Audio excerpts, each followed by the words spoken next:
y'all. So I'm making a quick video. Let's talk about batting scraps. You know we all have them. I have a ginormous tub of batting scraps.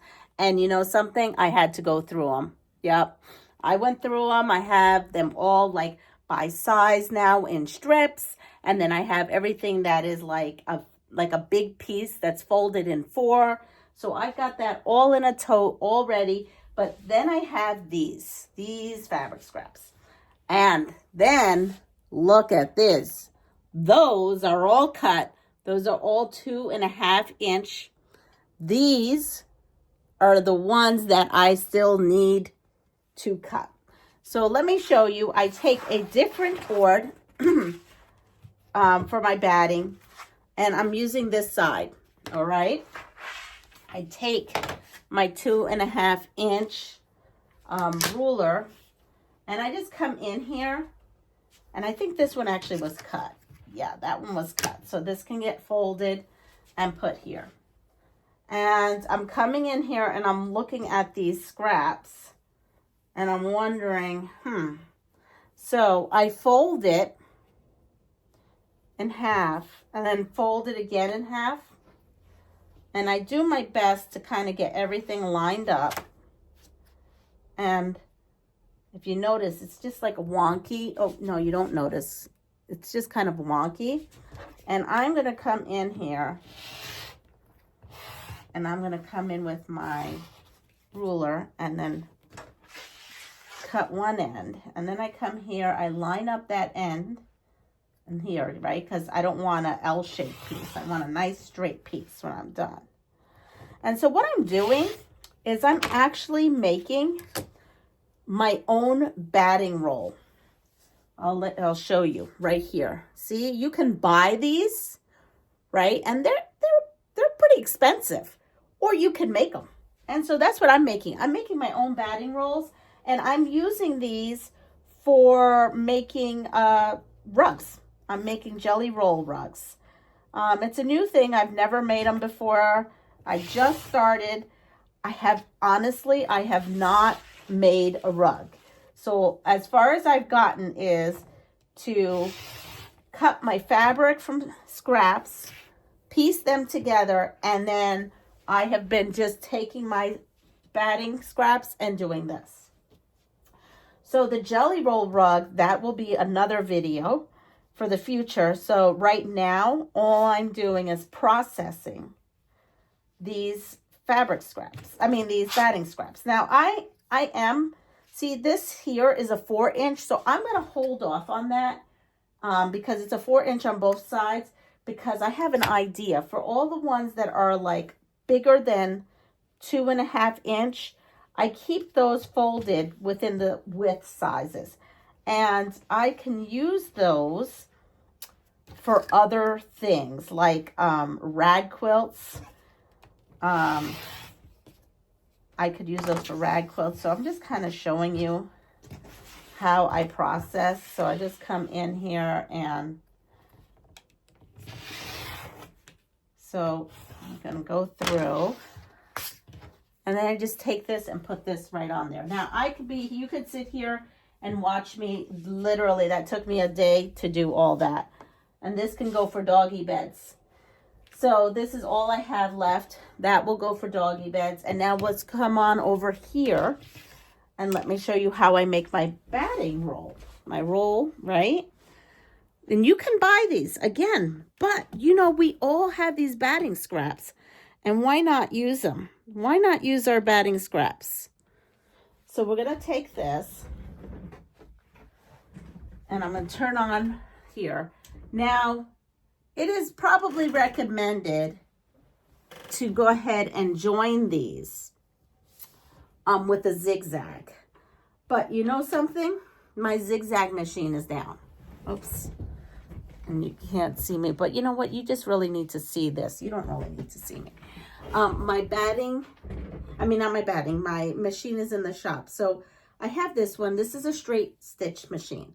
So what we're going to do here is we're just going to take 2 of our strips. And you know, I did actually put together some of the fabric, rolled it with my, see, I have this.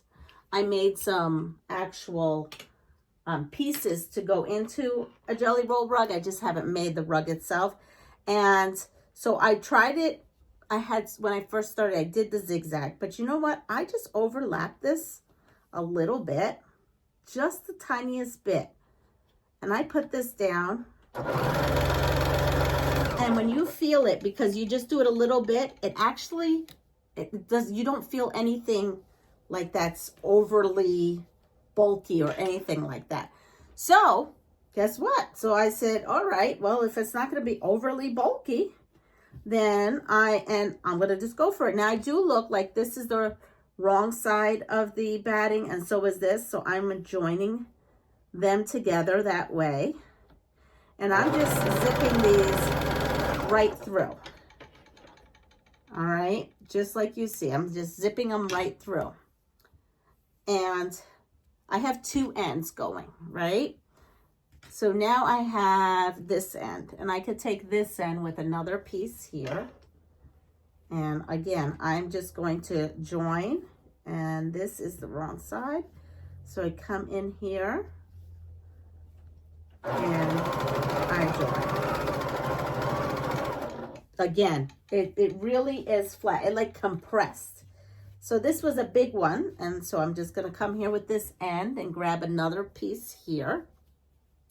And I just keep doing this until I get a big enough roll that I want, you know? So I'm going to show you now how I rolled it. All right, that one worked. Yep. And I'm going to come in here and come and grab another one of these. I'm just grabbing enough so you could see how I roll it. These two, very little, like you're just overlapping, if not even a quarter of it. Very little, just enough to grab it. All right, now you can see that I'm doing this like that. This is the wrong side. All right, so I got this. Again, you could zigzag or you could, I just did the straight stitch and it worked out fine. I made some of the jelly rolls already, like, I don't know, strips. I don't have them in this room, so I can't show them to you. That's in another video. All right, so here we go. I'm going to start my roll, and basically I'm going to just take it and put it around my hand like this. And I just kind of roll it on here. Yes, it's like a little weird. And once I get it to like have a little bulk like this, I just come in here and now I'm just folding it. And look at that. So that if anything is twisting, it's not a big deal. We can just easily roll this up. And we have made our own batting roll for a jelly roll quilt. Look at that. I guess I should have looked up how much one of these costs. Honestly, don't know how much. But look, see how we have that? And I can continue. I can take this and just like stop that there and come in. And again, 1/4 of an inch.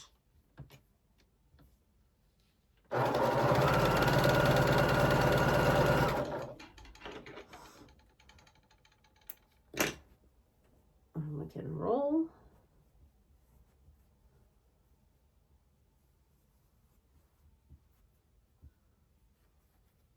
And there we go. And then this way you have really hardly any waste with your fabric scraps, because these have been sitting there for so many years, and now I'm actually putting them to good use. So that makes me happy. It's a budget friendly. So you know what? Try making your own and see if this is something you may like to do. Anyway, I hope this inspired someone to go get their batting scraps and make some of these rolls. Even if you don't make them for yourself and you give them to someone who does jelly roll quilts, at least your scraps, your batting scraps, are going to have a new life to them. So everyone have a wonderful day. Take care of yourself. Pass it forward. And if you like what you see, please like, subscribe, and share my channel. There's many, many, many, many tips that you can find on my channel. And right now we're trying to get to 3,000, where I will be giving away some items or passing forward some items. So I'll see you soon on the next video. Bye.